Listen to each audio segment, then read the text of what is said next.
ऐति मंगला काली भद्रकाली कपालिनी दुर्गा क्षमा शिवा धात्री स्वाहा स्वधा नमस्तुते।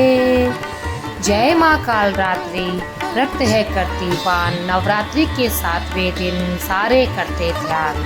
रक्त बीजवत के लिए लिया काली अवतार, भक्त के जीवन में भी कर दो हल्की सी मुस्कान। या देवी सर्वभूतेषु कालरात्रि रूपेण संस्थिता, नमस्तस्यै नमस्तस्यै नमस्तस्यै नमो नमः।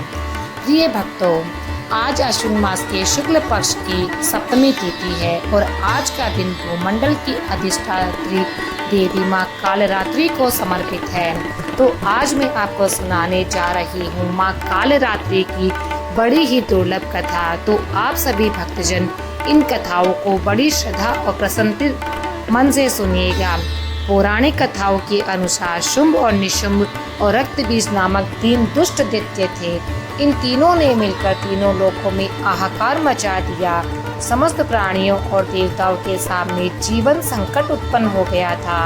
इन दुष्ट दैत्यों के बल के आगे कोई भी अस्त्र शस्त्र टिक नहीं पा रहा था। अंत में परेशान होकर सभी देवतागण भगवान शिव के पास पहुँचे और उनसे समस्त प्राणियों और अपने प्राणों की रक्षा की गुहार लगाई। तब शिव जी ने कहा कि देवताओं की व्यथा को समझते हुए उन्हें शीघ्र ही इस संकट से छुटकारा दिलाने एवं समस्त प्राणियों की सुरक्षा का वचन दिया।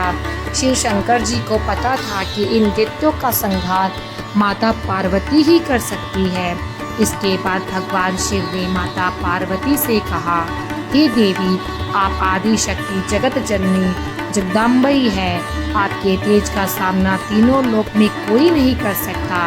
आप इन दुष्ट राक्षसों का वध करके इस सृष्टि की रक्षा करें। शिव जी की आज्ञा पाकर माता पार्वती ने दुर्गा देवी का रूप धारण किया तथा शुंभ निशुंभ और रक्त बीज का वध करने निकल पड़ी।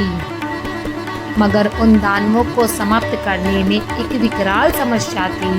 रक्त बीज को ये वरदान मिला हुआ था कि जहाँ भी उसके रक्त की एक भी बूंद भूमि पे गिरेगी, वहाँ रक्त बीज के जैसा दूसरा दानव उत्पन्न हो जाएगा, जिसके कारण उसका वध करना अत्यंत ही कठोर हो गया था।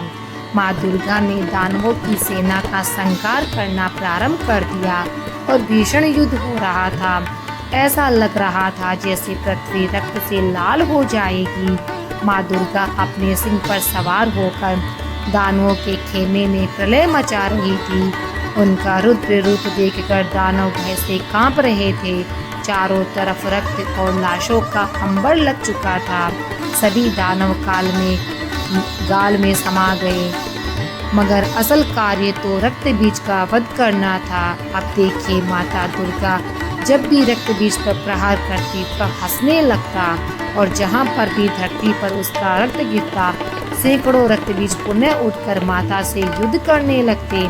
माता समझ गई कि इसका वध करने के लिए इसका रक्त भूमि पर नहीं गिरने दिया जा सकता।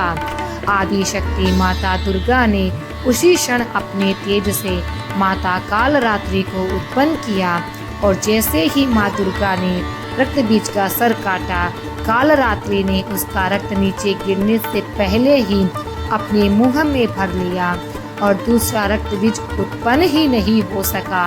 इस प्रकार माँ दुर्गा के स्वरूप कालरात्रि प्रकट हुई और रक्त बीज का वध किया।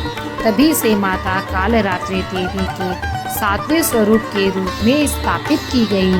प्रिय भक्तजनों, इस दिन जो भी साधक व्रत करता है और माता कालरात्रि की कथा का श्रवण करता है, उनका पूजन करता है, उनके लिए ब्रह्मांड की समस्त सिद्धियों का द्वार खुलने लगता है। उसके समस्त पापों का और विघ्नों का नाश हो जाता है। उसे अभय पुण्य लोकों की प्राप्ति होती है। माँ कालरात्रि दुष्टों का विनाश करने वाली है। नवरात्रि के 7वें दिन माँ कालरात्रि की पूजा की जाती है। कालरात्रि देवी दुर्गा का ही एक रूप है, जिसे दैत्य रक्त बीज के वध के लिए माता ने अपने तेज से ही उत्पन्न किया था। माँ दुर्गा की 7वीं शक्ति कालरात्रि के नाम से जानी जाती है। इनका शरीर का रंग काला है जो अंधकार का प्रतीक है। इनके बाल बिखरे हुए हैं जो इनकी उग्रता का प्रतीक है। इनके गले में बिजली की माला है जो इनकी शक्ति का प्रतीक है। इनकी 3 आँखें हैं जो इनके ज्ञान और दृष्टि का प्रतीक है। इनके नासिका में श्वास प्रवाह से अग्नि की भयंकर ज्वाला निकलती रहती है। इनका वाहन दर्पक यानी गधा है। ऊपर उठे हुए दाहिने हाथ की वर मुद्रा से सभी को आशीष प्रदान करती है, आशीर्वाद देती है। दाहिनी तरफ का नीचे वाला हाथ अभय मुद्रा में है।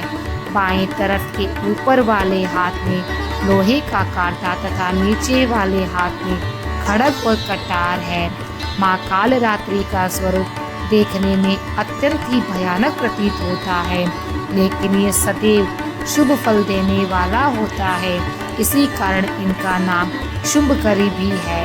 अतः इनसे भक्तों को किसी भी प्रकार से भयभीत नहीं होना चाहिए तथा आतंकित होने की भी आवश्यकता नहीं है। ये माता पूर्णतः ममतामयी है। तो सारे भक्त प्रेम से बोले जय माँ कालरात्रि, ओम नमः शिवाय। प्रिय भक्तों, ये थी माँ कालरात्रि की पावन कथा जो आपको अवश्य ही श्रवण करनी चाहिए।